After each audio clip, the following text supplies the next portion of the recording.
நண்பர்கள் அனைவருக்கும் வணக்கம். இன்னைக்கு நம்ம இந்த வீடியோல அபூர்வ சந்திர கிரகணம் எத்தனை மணிக்கு தெரியும், சந்திர கிரகணத்தை வெறும் கண்களால் பார்க்கலாமா, கிரகணத்தன்று என்னென்ன செய்யலாம் என்னென்ன செய்யக்கூடாது, மேலும் இது எந்தெந்த ராசிக்காரர்களுக்கு பலன்களை உண்டாக்க போகுது போன்ற விஷயங்கள் பத்தி தெளிவா இப்ப நம்ம பார்க்க போறோம். வீடியோக்குள்ள போறதுக்கு முன்னாடி இது வரைக்கும் நீங்க நம்ம சேனலை சப்ஸ்கிரைப் பண்ணலைன்னா உடனே சப்ஸ்கிரைப் பண்ணிருங்க. அப்படியே பக்கத்துல இருக்கக்கூடிய பெல் பட்டனையும் கிளிக் பண்ணிருங்க. அப்பதான் நாங்க போடக்கூடிய அனைத்து வீடியோக்களும் உங்களை கரெக்ட் டைம்க்கு ரீச் ஆகும். இப்ப வாங்க வீடியோக்குள்ள போலாம். 2026 ஆண்டோட முதல் சூரிய கிரகணம் தற்பொழுதுதான் முடிஞ்சிச்சு. இந்நிலையில் முதல் சந்திர கிரகணமானது வர இருக்கு. சூரியன், பூமி, சந்திரன் இது மூணும் ஒரே நேர்கோட்டில் வரும் பொழுது பூமியுடைய நிழலானது சந்திரனை மூடுவதால் சந்திர கிரகணம் ஏற்படுது. இந்த சந்திர கிரகணம் பாத்தீங்கன்னா ரொம்பவே முக்கியத்துவம் வாய்ந்த ஒன்றாக கருதப்படுது. இந்த வருடத்துடைய முதல் சந்திர கிரகணமானது மார்ச் 3ஆம் தேதி வர இருக்கு. இந்த சந்திர கிரகணம் வானியல் துறையில் மட்டுமல்லாமல் ஜோதிடம் ரீதியாகவும் முக்கியத்துவம் வாய்ந்த ஒன்றாக கருதப்படுது. இந்த வருடத்துடைய முதல் சந்திர கிரகணம் பாத்தீங்கன்னா மார்ச் 3ஆம் தேதி பிற்பகல் 2:16 தொடங்கி மாலை 7:52 வரை நீடிக்க போகுது.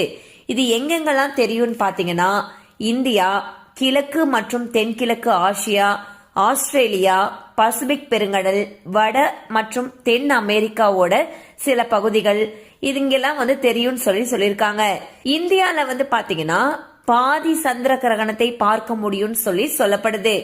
ஜோதிடம் ரீதியாக இந்த சந்திர கிரகணம் சில ராசிக்காரர்களுக்கு மிகவும் நேர்மறையான பலன்களை அளிக்க போகுது அப்படின்னு சொல்றாங்க.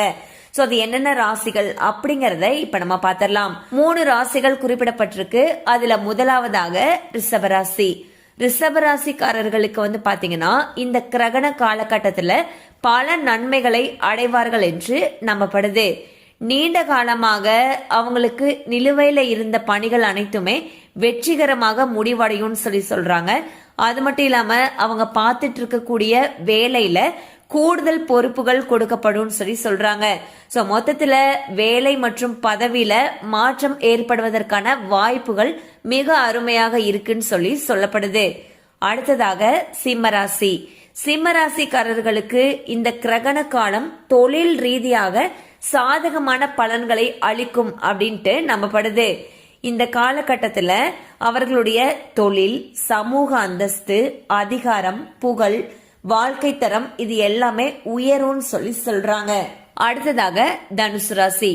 தனுசு ராசிக்காரர்கள் சந்திர கிரகணத்தின் பொழுது பல்வேறு நன்மைகள் அடைய போகிறார்கள் சொல்லப்படுது. இந்த காலகட்டத்துல தனுசு ராசிக்காரர்களுக்கு நிதி ரீதியாக பல நன்மைகள் கிடைக்கும்னு சொல்லப்படுது. அது மட்டும் இல்லாம அவங்க வேலை செய்யக்கூடிய இடத்துல இருக்கக்கூடிய உயர் அதிகாரிகளுடனான உறவுகள் கணிசமாக மேம்படும்னு சொல்லியிருக்காங்க. அது மட்டும் இல்லாம தனுசு ராசிக்காரர்களுடைய வாழ்க்கை ரொம்பவே மகிழ்ச்சி நிறைந்த ஒன்றாக இருக்கும். குடும்பத்துடன் தரமான நேரத்தை செலவிடலாம்னு சொல்லப்படுது. அடுத்து இந்த கிரகணத்தின் பொழுது என்னென்ன செய்யக்கூடாது அப்படிங்கறத இப்ப நம்ம பார்த்திடலாம்.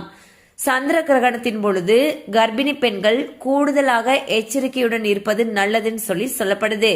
தேவையில்லாம வெளியில் செல்வதை தவிர்க்க வேண்டும்.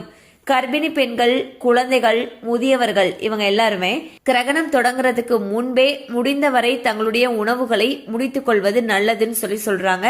அது மட்டும் இல்லாம நம்ம சமைத்து வைத்த உணவுகள்ல தர்பை புல் மற்றும் துளசியை போட்டு வைப்பது நல்லதுன்னு சொல்றாங்க.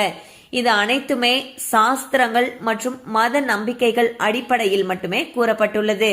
சோ இன்னைக்கு நம்ம இந்த வீடியோல சந்திர கிரகணம், அதாவது 2026 ஆண்டுடைய முதல் சந்திர கிரகணம் எப்ப வருது, எந்தெந்த பகுதிகளில் தெரியுது, எந்தெந்த ராசிக்காரர்களுக்கு இது நல்லது, அடுத்து இது என்னென்ன பண்ணணும் பண்ணக்கூடாதுங்கிற விஷயங்கள் பத்தி பார்த்தோம். கண்டிப்பா இந்த அப்டேட் உங்களுக்கு பயனுள்ளதா இருந்திருக்கும் நம்புறோம். மேலும் இது போல அப்டேட்ஸ் உங்களை உடனே ரீச் ஆகணும்னு நினைச்சீங்கன்னா நம்ம சேனலோட தொடர்ந்து இணைந்திருங்கள். தேங்க்யூ ஃபார் வாட்சிங்.